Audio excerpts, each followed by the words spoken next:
স্বার্থপর রে, বড়ই স্বার্থপর। বুকের মাঝে জায়গা দিলে যতন কইরা ভাঙ্গে রে অন্তর।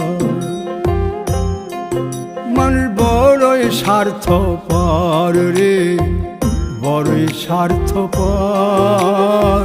বুকের মাঝে জায়গা দিলে যতন কইরা ভাঙ্গে রে অন্তর। অচিনা এক জংলা পাখি যতন কইরা বুকে রাখছি, বুকের পাজর ভাঙ্গা সে যে সাজায় অন্যের ঘর রে, সাজায় অন্যের ঘর। মানুষ বড়